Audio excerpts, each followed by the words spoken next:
They thought it would be hilarious to send a destitute Apache woman as a bride to the cowboy, never expecting her to stay. Yet she returned with his surname. The wagon rattled to a halt in front of Porter Dale's ranch, just as the midday sun scorched the earth. Ayanna climbed down with little more than a weathered leather pouch in her grasp, and eyes that carried mysteries no one in that town could decipher. The men who had arranged this spectacle were already spurring their horses, laughter trailing behind them across the barren plains as if they had pulled off the cleverest trick in years. But something about it didn't fit. She hadn't been dragged here, she had accepted. Porter lingered on his porch, unsettled, staring at this Apache woman who by all rights shouldn't have been there. The town's scheme was straightforward. Send the stubborn cowboy a wife he would surely reject, watch him twist in discomfort, and savor the gossip for months to come. Yet Ayanna's manner unsettled their script. She wasn't flustered or humiliated. She examined his land with calculating eyes, as though she were measuring boundaries, as though already charting out a plan. "You realize this is nothing but their game," Porter finally said, his voice carrying across the sun-baked yard. Ayanna placed her pouch gently on the wooden step. "I know exactly what this is," she answered. But her tone carried a weight that hinted she knew far more than he did. Something hidden about the true reason she'd come. Something about what had really been set in motion. The unspoken rule seemed obvious. She would linger a day, perhaps two, until the laughter wore thin and someone came to fetch her back. A harmless joke, a brief scandal for the town to chew on. But by that evening, Porter found the woman in his kitchen, calmly preparing a meal as if she belonged there, as though the unspoken rule had never existed. And when she spoke his name to his cattle, introducing herself with a steadiness that made it sound like she was claiming it for good, Porter couldn't help but wonder if the true punchline was aimed at everyone else. 3 months later, when Ayanna stepped into town wearing a modest gold ring and answering to Mrs. Dale, the men who'd orchestrated the prank stopped laughing altogether. They looked at her like she was an apparition, as though they had never dreamed she might win the game they thought they controlled. Inside Porter's home, Ayanna moved with a quiet, unsettling precision. She traced her fingers across the dusty table, studied the space between the kitchen and the door, her silence heavier than any argument Porter had endured. He had expected tears, demands to be taken back, or questions about why grown men had found such cruelty amusing. Instead, she carried herself like a strategist surveying unfamiliar terrain, preparing for a long campaign. "You hungry?" Porter asked, more to pierce the silence than out of kindness. "I can cook," she said, already pulling open cabinets, rifling through his supplies without hesitation. She didn't ask permission or wait for guidance. She simply cataloged what was there and what was missing. The unease churned in Porter's gut. This wasn't how jokes were supposed to unfold. She wasn't the helpless victim, and he wasn't the hapless fool. Watching her quietly impose order on his kitchen, Porter realized the prank had trapped them both in something larger, something neither yet understood. She rifled through his meager stores and set about making a meal from things Porter hadn't even remembered owning. The way she moved through his tiny kitchen made him uneasy, every motion precise, purposeful. Porter couldn't rid himself of the notion that this hadn't all started just hours ago with those laughing men. It felt rehearsed, thought out long before. "They think they're teaching me something," he muttered, easing into a chair that suddenly felt like an outsider's seat in his own house. Ayanna lifted her head, meeting him with a look he hadn't seen since she arrived. It wasn't fury or sorrow. It was a steady resolve, patient and oddly unyielding, and it made him shift in his seat. "What lesson do you suppose they want to teach you?" she asked. "That I ought to be more sociable," Porter said after a beat, embarrassed by how small the words sounded when they left his mouth. "That I shouldn't live out here alone. That I should think about settling down like any respectable man." He hated the thinness of the excuse as soon as it came out. She merely inclined her head as if his explanation fit neatly into some larger pattern. "And what do they think they're teaching me?" he added, suddenly aware he'd never once thought to imagine her side of the cruelty. Porter found he couldn't answer. "I suppose they want to show me I don't belong. No place fits me. Not among my own who sometimes go hungry. Not in the town that barely tolerates me. And certainly not here, where a cowboy would never choose someone like her." The scent of the food drifting from the stove was the best this house had smelled in years, but Porter's hunger had vanished. "So why did you come?" he asked, unable to stop himself. Ayanna turned back to her work, but before she bent fully over the pot, he thought he glimpsed the hint of a smile. "Because they're mistaken about what I belong to," she said, voice steady as a pledge. "And I intend to show them." It felt as though the ground had tilted beneath him. The little prank those men had set in motion had been upended. The woman in his kitchen had rewritten the rules, and that calm assurance suggested she'd been thinking her next moves long before she'd ever been pushed onto his porch. Dawn arrived to the steady thud of an axe on wood outside his window. He had drifted to sleep expecting to wake to an empty ranch, but the measured rhythm meant she was still there. Pulling on his boots, Porter stepped out and found Ayanna had already felled and split enough logs to keep the stove fed for weeks. She worked with the hard, economical grace of someone for whom heavy labor was second nature. The tidy pile of wood wasn't just busy work. It was a deliberate improvement to his land. "You planning on staying?" he asked, though her earlier acts had answered it more convincingly than any words could. "Until they come for me," she said, placing another split log on the block. "Or until you tell me to leave."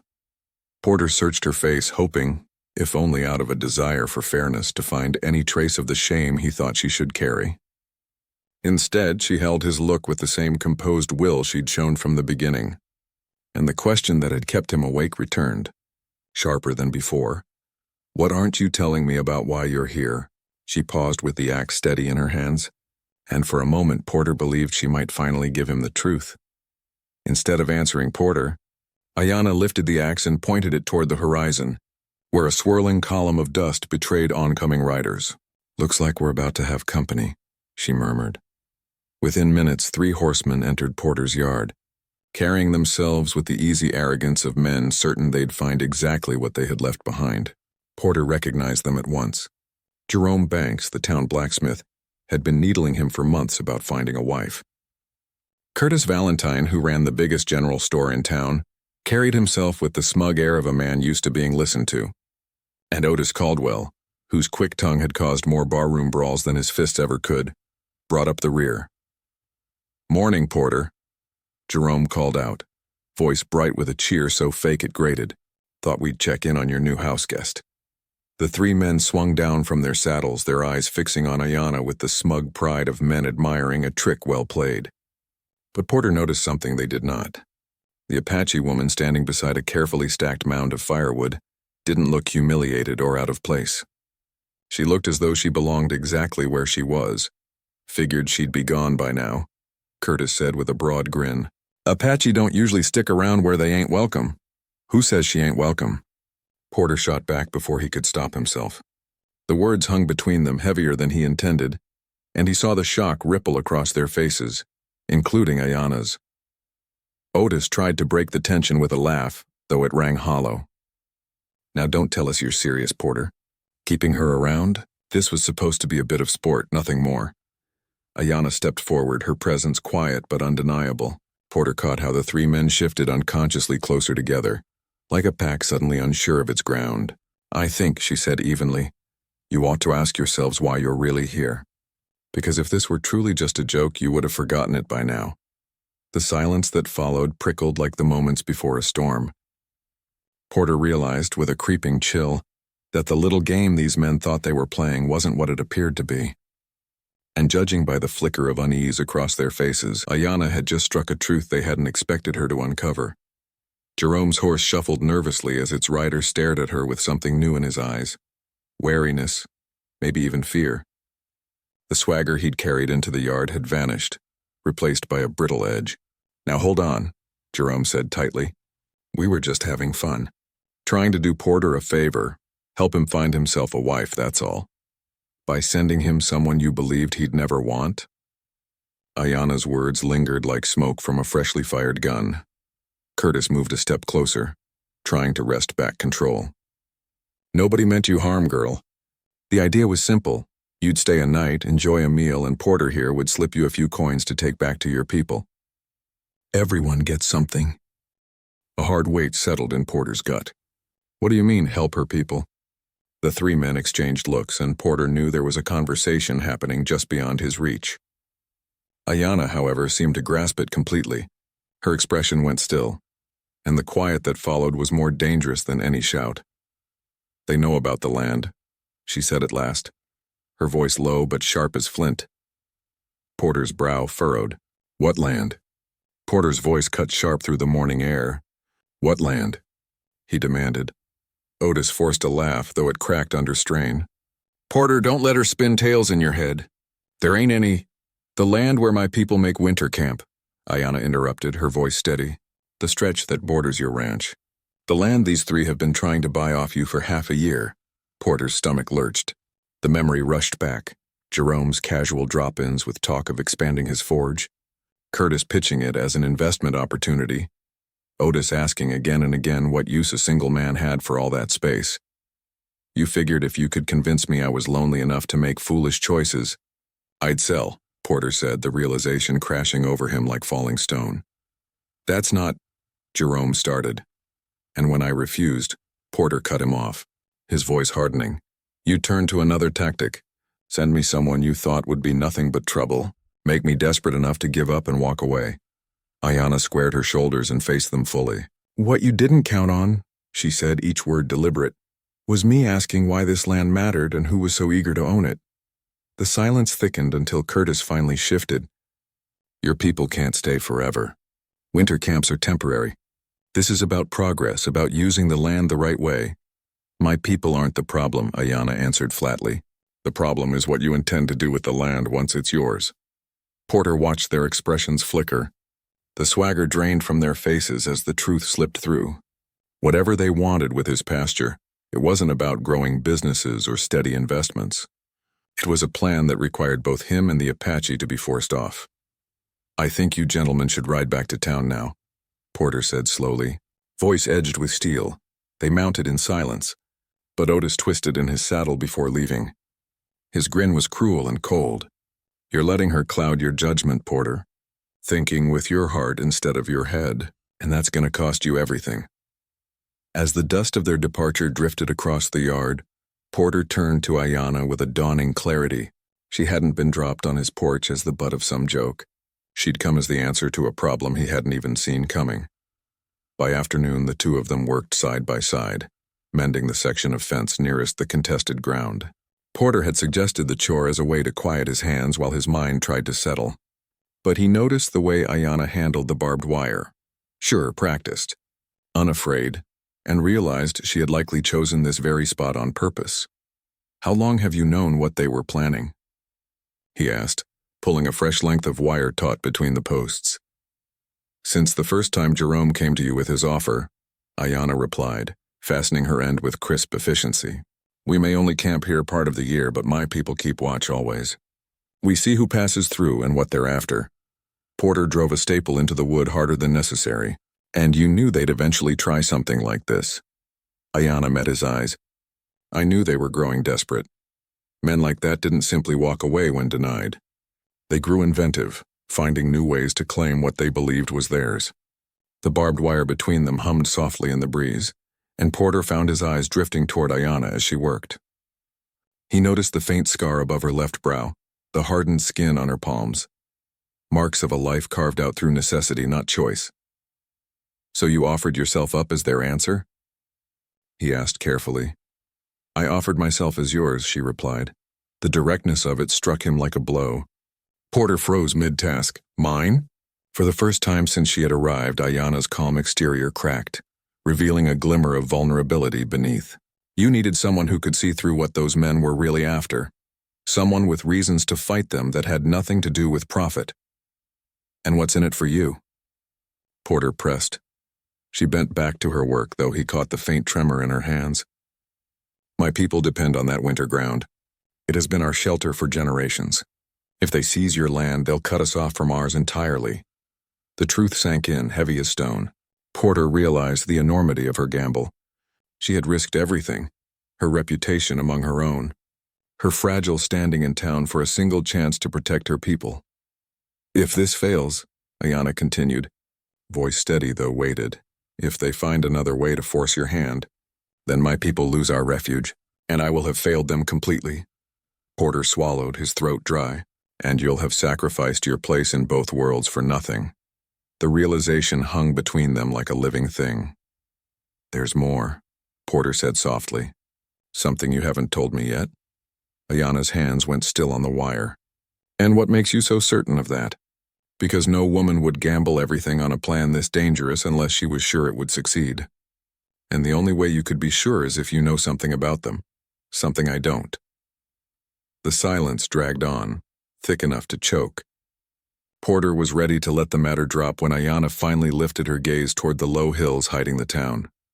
They're not just after land, she said at last, her voice quiet but sharp.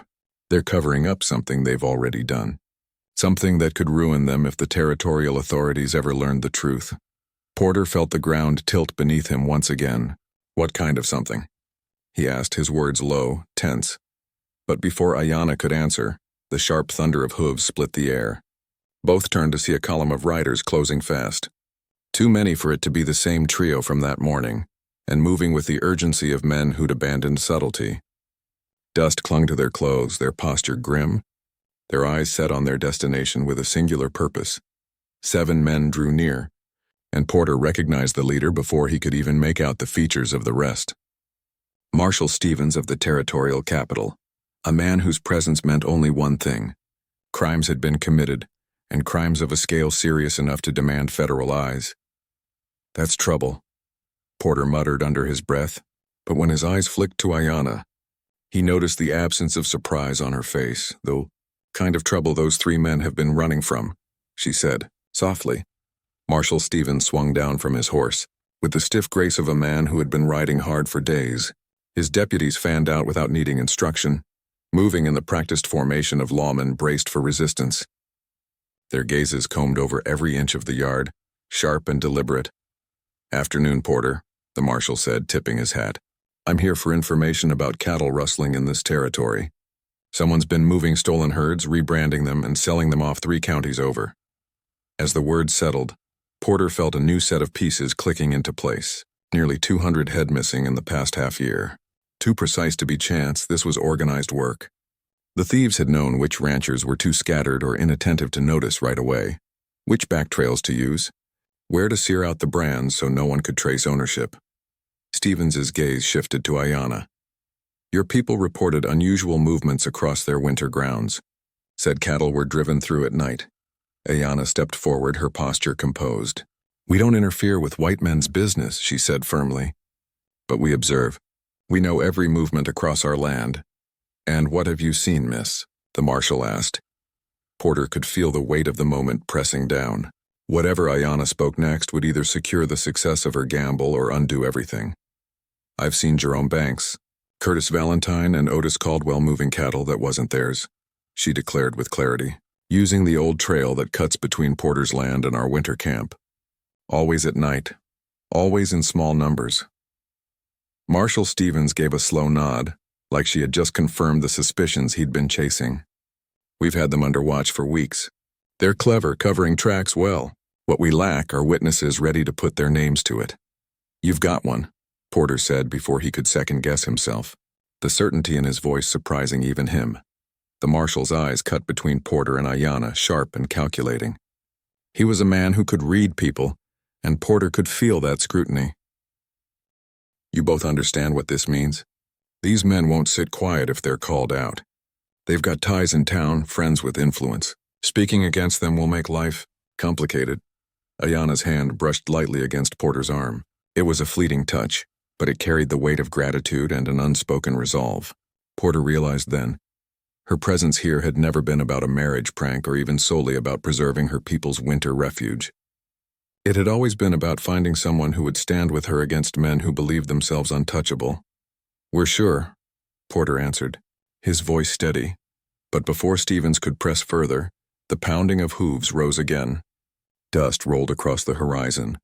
Jerome, Curtis, and Otis had returned, but this time their approach carried no mocking laughter. No smugness of land barons toying with a neighbor. They came with the grim posture of men whose schemes were unraveling, who had sensed the trap tightening. And Porter knew what desperate men were capable of. The trio rode into the yard with forced swagger, clinging to the last shreds of their authority, as though they still believed they held control of the board. Porter saw the instant recognition cross their faces, the flash of fear when their eyes landed on the marshal's badge. In that heartbeat, they knew their world had come crashing down. Jerome's fingers twitched toward his revolver before his instincts reined him in. Afternoon. Gentlemen, Marshal Stevens greeted, his voice even, the kind of courtesy lawmen used when giving guilty men the rope to hang themselves. Marshal, Jerome answered stiffly. Didn't expect to see federal authority riding this far out. Just following up on reports, Stevens said smoothly. Cattle theft. You wouldn't happen to know anything about that, would you? The silence stretched razor tight. Beside him, Porter felt Ayanna step closer, not clinging, not seeking protection, but aligning herself at his side, shoulder to shoulder. The simple act sent a warmth through him that had nothing to do with the blazing sun. Curtis forced a brittle laugh. Cattle theft out here? Somebody must have been filling your ears with tall tales. Somebody's been watching. Ayanna cut in, her voice calm but cutting. For 6 months. Watching cattle driven down trails they had no business on. Driven to places they were never meant to go. Otis's face drained of color. You can't trust the word of some Apache screw, over-respected businessman. The slur cracked across the yard like a whip. Porter's blood surged hot, fury boiling in his chest. But before he could speak, Stevens stepped forward. Voice low and cold with authority. That Apache has provided more solid intelligence than half the men on my payroll, the marshal said, each word deliberate. And with her testimony added to the evidence we already have, I've got more than enough to arrest the lot of you. Jerome's hand dropped to his pistol again, this time with unmistakable intent. I don't think so, Marshal. Don't be a fool, Jerome, Porter said sharply. You're outgunned and outnumbered. Stand down now and maybe you'll still have a chance at making some kind of deal. But he saw it in their faces, the sickness of desperation. They would rather gamble on violence than submit to chains. The air thickened, heavy with the inevitability of gunfire. Porter calculated distances, cover, the fragile line of Ayanna's body at his side. You've ruined everything, Curtis spat at her, rage twisting his features. We offered you a simple bargain. Play along, stir a little trouble, and we'd have seen to your people's needs, but you just had to outsmart us. I didn't outsmart you, Ayanna replied, her voice unwavering. I told the truth. Something you all forgot how to do. The standoff trembled on a knife's edge until Stevens lifted a hand to his deputies. His voice was steel. Jerome Banks, Curtis Valentine, Otis Caldwell, you're under arrest for cattle rustling, conspiracy, and fraud. You can ride with me quietly or you can test your luck. The three exchanged one last glance and Porter's gut sank. They'd chosen the fight. Their hands flew for their weapons with the frantic speed of men with nothing left to lose. Gunfire shattered the stillness of Porter's land. He grabbed Ayanna, pulling her down behind a fence post, his body shielding hers. All his thoughts narrowed to one: keep her alive. She had become more than the stranger left on his porch. She was the center of his world, and he would not let her sacrifice be wasted. The firefight blazed hot and fast. Less than half a minute passed, though Porter felt every second grind like an hour. The deputies, disciplined and precise, cut through the chaos with trained efficiency. When the gunsmoke finally thinned, Jerome's body lay crumpled in the dust. Curtis sat bleeding, clutching his shoulder and spewing curses through gritted teeth. Otis, gray-faced and trembling, had dropped his weapon to the dirt. His eyes were hollow, the look of a man who knew the game was finished, and the price of his desperate gamble had stripped him of everything. It's over, Porter whispered into Ayanna's hair, breathing in the mingled scent of sage and iron resolve, now as natural to him as his own breath. She turned in his arms, and for the first time since setting foot on his porch, the mask of composure shattered. The woman who had stared down armed men without blinking now trembled against his chest, and Porter suddenly understood how long she had borne the weight of this fight alone. I thought they might kill you, she murmured, her voice barely more than air. They tried to kill us both, he answered, pulling back just enough to search her face to reassure himself she was truly whole. But you knew this would come, didn't you? Ayanna nodded, tears carving clear lines down her dust-streaked cheeks. I knew they'd never surrender peacefully. I knew there'd be blood, but I also knew you were the only man with enough courage to stand through it with me. Marshal Stevens strode toward them as his deputies shackled the wounded and disarmed the defeated. That was brave testimony from the both of you, he said gravely. We'll need you in the capital next week to make your statements official. But rest easy. Those men won't trouble anyone again. Porter rose, helping Ayanna to her feet, his hand lingering at her waist longer than propriety demanded. When she leaned into his touch instead of drawing away, a shift passed between them, something simple, profound, and irrevocable. "What happens now?" she asked, and Porter wasn't sure if the question was meant for the marshal or for him. "Now we rebuild," he said, hearing the decision settle in his chest even as he spoke it aloud. "We turn this ranch into something worth defending, together." The last word carried weight, and Ayana's eyes widened just slightly as she caught its full meaning. He wasn't just speaking of fence lines and cattle herds. He was speaking of a life built side by side, of work and laughter, of meals shared, of nights spent beneath the same roof, of all the quiet hours between dusk and dawn. "You certain of that?" she asked, though her gaze was lit with something closer to hope than doubt. Porter studied the woman who had wagered everything for both their futures, the woman who had stood with him under fire, who had transformed a cruel jest into the greatest gift of his life. "I've never been sure of anything," he said. "The only question is whether you'd want to stay. Not because of schemes or necessity, but because you'd choose to build something real here, with me." Ayana's lips curved into a smile, unguarded, radiant, the first true glimpse of her soul laid bare. And in that moment, Porter knew her answer before she even spoke. 3 months later, Ayana walked down the dusty main street in a plain blue dress, sunlight glinting off the gold wedding band on her hand. Conversations faltered as townsfolk recognized her, and Porter felt a fierce swell of pride watching his wife move with her head held high. Whispers followed in her wake, but none dimmed her dignity. "Mrs. Porterdale," the shopkeeper stammered as they stepped up to his store. "Congratulations on your marriage." "Thank you," Ayana replied, her voice calm and steady. "We're here for ranch supplies."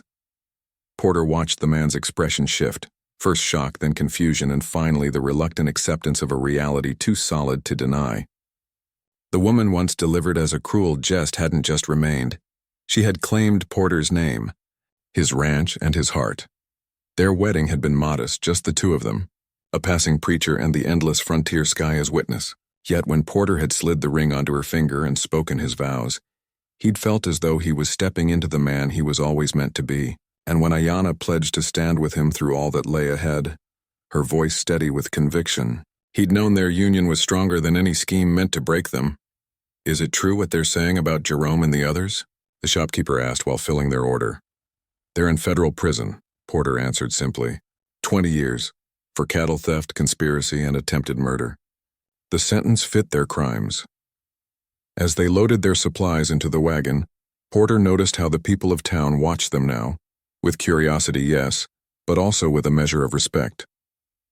Their stand against the thieves had become a story told in hushed voices, one that painted Porter as steadfast and Ayana as wise. "You know," Ayana said as they readied the wagon to leave, "there's something I never told you about why I came that day." Porter turned, giving her the patient attention he'd learned to offer whenever she chose to share her thoughts. "What's that?" "My grandmother told me the spirits would mark my path with obstacles only the right person could help me overcome." Ayana's smile bloomed, softening her features. "But I think she was wrong about one thing." "What was that?" Porter asked. "She said I'd know the right man by how he faced those obstacles. But I think the real test was whether I was brave enough to become one of those obstacles, and trust him to choose me anyway." Porter reached across the seat and clasped her hand, as he always marveled at the calluses that told of her strength and the delicate frame that spoke of her courage. "Those men thought they were sending me someone I'd never want, but what they really sent me was exactly the one I needed." As the wagon rolled away, Porter glanced back once. Townsfolk still stood in the street watching them depart. The joke meant to disgrace them had instead laid the foundation for something indestructible. Ayana had returned bearing his last name, just as the gossipers had predicted. But she had also brought him something greater, his future, his partner, and his heart. And Porterdale had never been more grateful to have been wrong about what he thought he wanted.